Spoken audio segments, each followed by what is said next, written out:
Hi everyone, I'm Heather Warlick-Moore, and today I'm here with Sharon Abrams. Thank you for being here. Thank you for asking me. Well, you're welcome.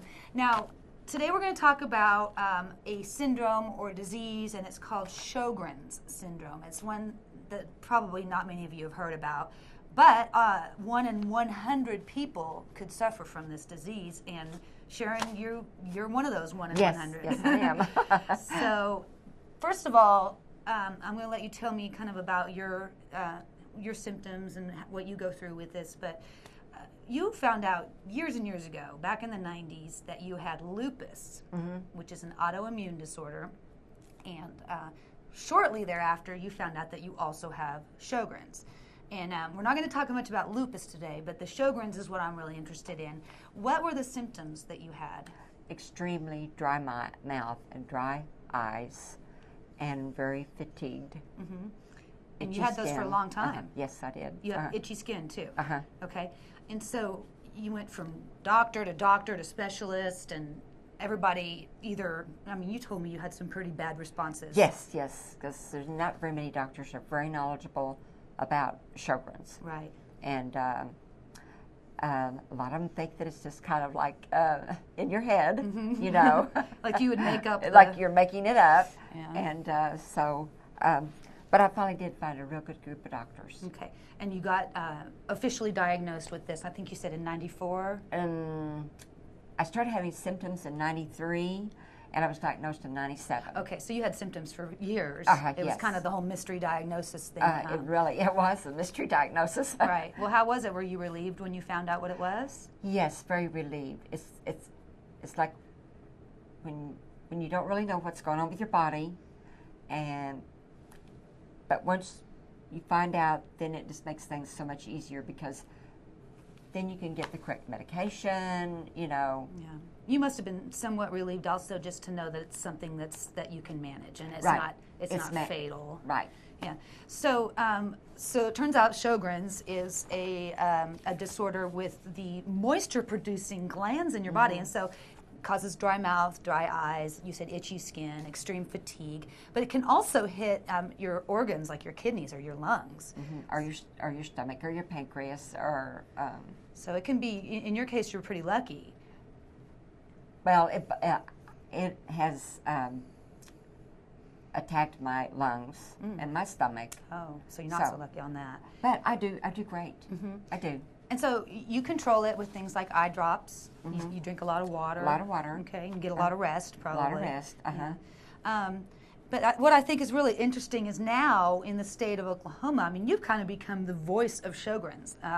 You're sort of the spokesperson for it, if you will. You said that a lot of the doctors who deal with this, some of the rheumatologists, some of the doctors you deal with, when they get a new patient, they say, call Sharon. And so what do you do when you have somebody call you? I just talk to them. They ask me what I have experienced, how long it took me to become diagnosed, and I just talk to them and tell them that, what all I've went through, and actually kind of go through the same things, and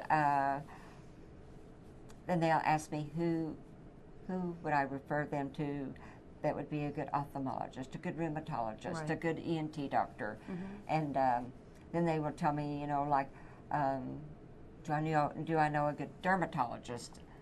And so or they'll ask me, what kind of eye drops do you use?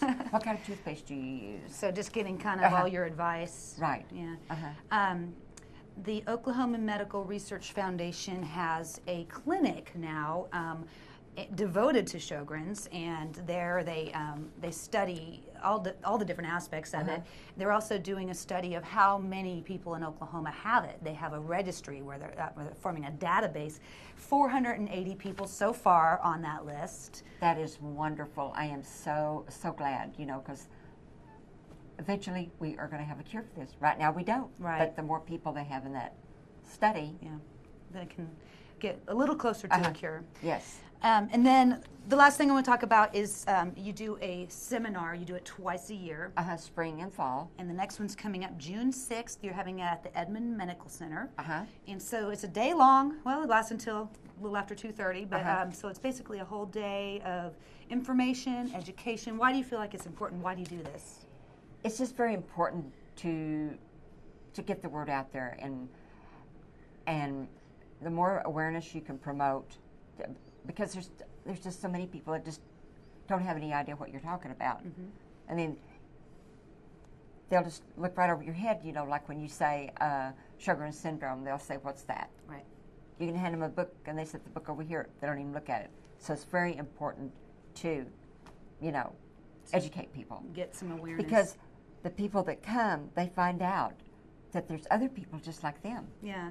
You know. Yeah. And, you know, you may not have it, but chances are you know somebody that does. Because 1 in 100 people, they say 9/10 of those are women. So it's another one of those diseases that hits women harder than it does men, but you do think that there are more men out there that are suffering with it. There has been 3 men that have came to some of the seminars, but I know there's more men out there. But it's mostly women that come to your seminars?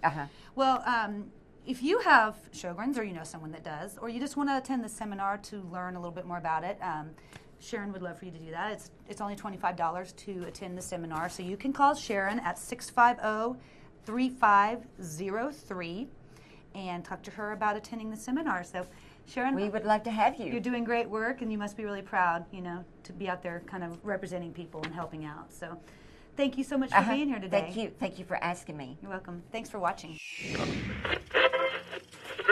Let's see it.